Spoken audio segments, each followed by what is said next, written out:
Hello everyone, आज मैं आपके लिए चूड़े की ऐसी रेसिपी लेके आई हूँ जिसे आप इवनिंग स्नैक की तरह डेली फ्रेश बना के खा सकते हैं, या फिर इसे आप किसी भी अच्छे ओकेजन पे, पार्टी पे या फेस्टिवल में भी बनाकर रख सकते हैं स्टोर करके।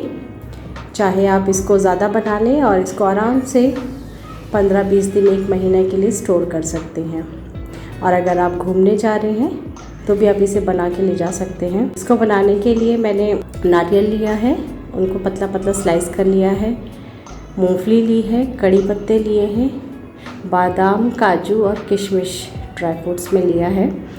तो चलिए बहुत ही ज़्यादा चटपटी रेसिपी बनाने के लिए चलते हैं।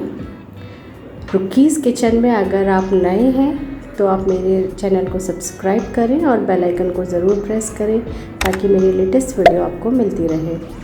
तो इस रेसिपी को बनाने के लिए हम इस तरह से छन्नी लेंगे और इस छन्नी से ही सारा काम करेंगे। तो यहाँ पर हम ऑयल ले रहे हैं। यहाँ पे मैंने रिफाइंड ऑयल लिया है और इस ऑयल को हम बिल्कुल हाई हीट पे गरम करेंगे। और जब ये हाई हीट पे गरम हो जाए तो इस छन्नी को बिल्कुल उस ऑयल में डालेंगे और देखिए बिल्कुल 2 मिनट में ही हमारे जो चूड़ा है वो बिल्कुल खिले खिले हो जाएंगे और हमें निकालने की परेशानी भी नहीं रहेगी। बहुत ही आराम से ये बन जाएगा। अगर आपको लगता है कि कुछ बच गया है तो ऐसे बड़ा सा बर्तन लेके गरम ऑयल को उसके ऊपर डालें। तो देखिए जो बचे हुए हैं वो चूड़े भी बिल्कुल अच्छे से फूल जाएंगे। तो देखिए इसी तरीके से हमें करना है और हमारा चूड़ा जो है बिल्कुल खिला खिला 2 मिनट के अंदर बन चुका है और इतना करारा बना है कि आपको इसकी मैं आवाज़ सुनाती हूँ। इसकी आवाज़ सुन के ही आपको पता चल जाएगा कि ये कितना ज़्यादा करारा बना हुआ है।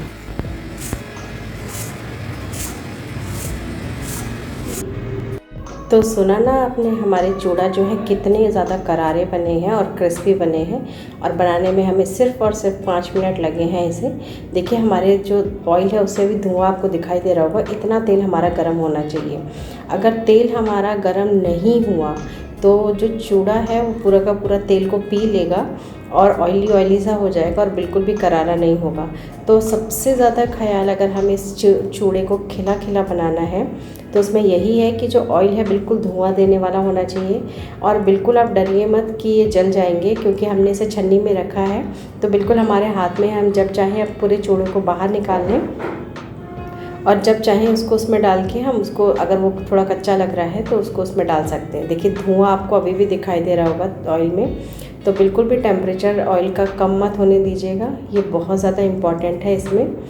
और बस देखिए फटाफट से हम किसी भी स्पून से इसको चलाएंगे और ये हो जाएगा। मैंने तो कढ़ाई यहाँ पे थोड़ी छोटी ली है। अगर आपके पास बराबर बर्तन हो कि कोई गहरा बर्तन हो जिसमें कि ऑयल ज़्यादा भी ना लगे और इसमें जो हमारा छन्नी है वो डूब जाए तो वो बहुत अच्छा होगा, क्योंकि इसमें जो ऑयल है वो बाद में यूज़ नहीं हो पाएगा।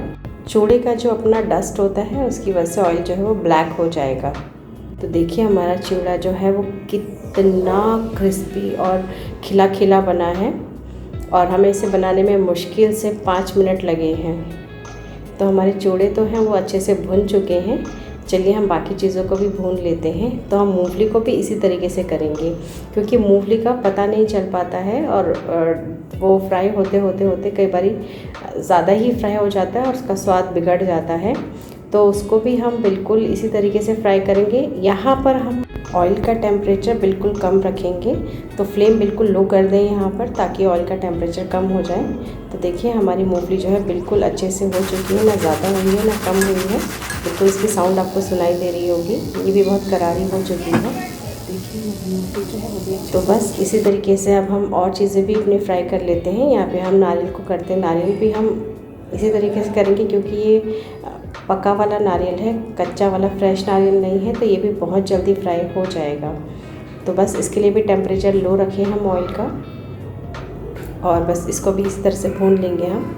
तो देखिए ये भी बिल्कुल क्रिस्प हो चुके हैं और इनका कलर भी ब्राउन हो गया है। इस रेसिपी को बनाते वक्त हमें ऑयल के टेम्परेचर का बड़ा ख्याल रखना है, क्योंकि हर चीज़ के लिए अलग अलग तरह का टेम्परेचर है। तो उसी हिसाब से हम फ्लेम को रखेंगे।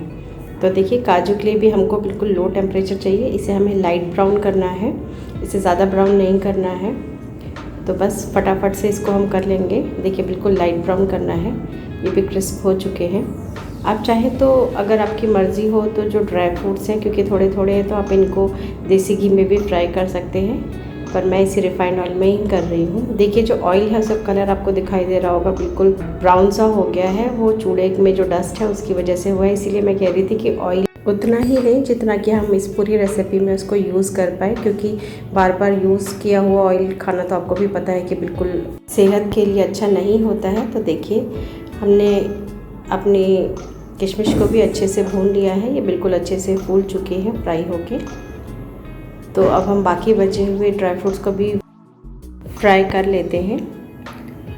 तो बादाम के लिए भी हमको टेम्परेचर बिल्कुल लो रखना है। जितने ड्राई फ्रूट्स हैं उनके लिए टेम्परेचर आप लो ही रखें, तो वो अच्छे से क्रिस्प हो जाएंगे और जलेंगे भी नहीं। तो देखिए हमारा बादाम जो है वो हो चुका है बहुत अच्छे से। अब मैं मखाने भी फ्राई करूँगी थोड़े, क्योंकि इसमें मखाने बहुत अच्छे लगते हैं। मैं शुरू में आपको मखाने दिखाना भूल गई थी, बट मैं इसमें ज़रूर डालूँगी, और आपके पास अगर हो तो आप भी ज़रूर डालेगा, क्योंकि इससे बहुत ही अच्छा एक क्रिस्पीनेस आता है इसमें। और वैसे भी मखाने बहुत हेल्दी होते हैं, तो पक्का आप इनको ट्राई करिएगा इस रेसिपी में। तो देखिए ये भी बिल्कुल फ्राई हो चुके हैं अच्छे से, तो इनको भी हम निकाल लेते हैं। तो हमारे सारे ड्राई फ्रूट्स हो चुके हैं। अब हम कड़ी पत्तों को भी इसी में छन्नी में डाल के फ्राई कर लेंगे, क्योंकि बहुत कम है और टेम्परेचर ज़्यादा हुआ तो फिर ये जल जाएंगे। इसलिए छन्नी में आपको जितना करना है, आप बहुत कंफर्टेबल होता है, आप उतनी देर तक रखें और बस इसको सारा का सारा एक साथ निकाल लें। तो बस हमारे ये जो सारी चीज़ें हैं अब अच्छे से फ्राई हो चुकी हैं। देखिए चूड़ा कितना क्रिस्प दिखाई दे रहा है, और इसकी आवाज़ मैं आपको सुनाती हूँ।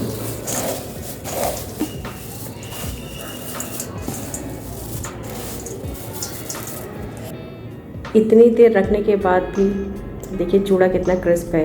अब हम इन सारी चीज़ों को मिक्स करेंगे। तो हमने काजू फ्राई किए हुए डाल दिए इसमें। अब हम इसमें किशमिश डालेंगे फ्राई किए हुए, बादाम को डालेंगे,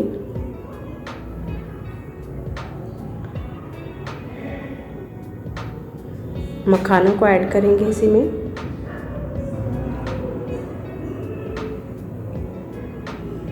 मूंगफली और नारियल को भी ऐड कर देंगे जो हमने फ्राई करके रखे थे, और जो हमने कड़ी पत्ते को फ्राई किया है उसको भी डाल देंगे। अब हम इसमें थोड़ा स्पाइसीनेस डालेंगे, क्रिस्पी क्रंची चटपटा सा एक नमकीन तैयार करेंगे। तो मसालों में हम इसमें सबसे पहले आधा छोटा चम्मच काला नमक डालेंगे, आधा छोटा चम्मच चाट मसाला डालेंगे, आधा छोटा चम्मच ब्लैक पेपर डालेंगे, काली मिर्च, क्योंकि जितना चटपटा ये बनेगा ना उतना ही आपको अच्छा लगेगा और बहुत हेल्दी भी है ये। थोड़ा नॉर्मल सॉल्ट डालेंगे इसमें। इसके बाद हम इसमें आधा चम्मच जो है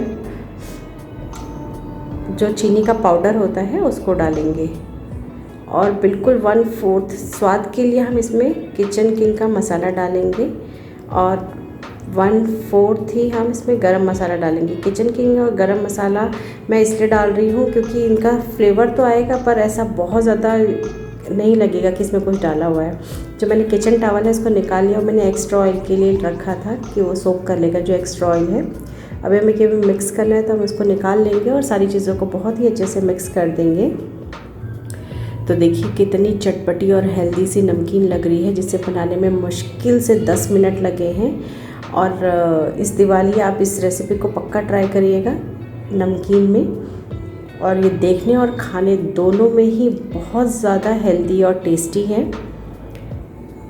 तो आप भी इस बार अपने मेहमानों के लिए डिलीशियस नमकीन ज़रूर बनाएं, और अपने लिए भी आप इवनिंग स्नैक में इसे आराम से बना सकते हैं। इसे बनाने में ज़्यादा वक्त तो लगता नहीं है, आपने देख लिया है। तो पक्का आप इस रेसिपी को ट्राई करें और मुझे ज़रूर बताएं कि आपको ये कैसा लगा। देखिए मैंने इसको इतना बना लिया है कि मैं इसे जार में भी आराम से फिल करके रख रही हूँ, क्योंकि इसको मैं 15 आराम से 10-15 दिन स्टोर करके रख सकती हूँ, पर ये 10-15 दिन रहेगा नहीं, ये 3-4 दिन में ख़त्म हो जाएगा, क्योंकि ये बहुत टेस्टी और हेल्दी दोनों होता है। तो बच्चे तो बिल्कुल नहीं छोड़ते हैं इसे। तो आप भी अपने बच्चों के लिए अगर वो ड्राई फ्रूट्स नहीं खाते हैं तो ऐसा बना के रखें और अपने फैमिली मेम्बर्स के साथ इस रेसिपी को शेयर करें। Bye bye.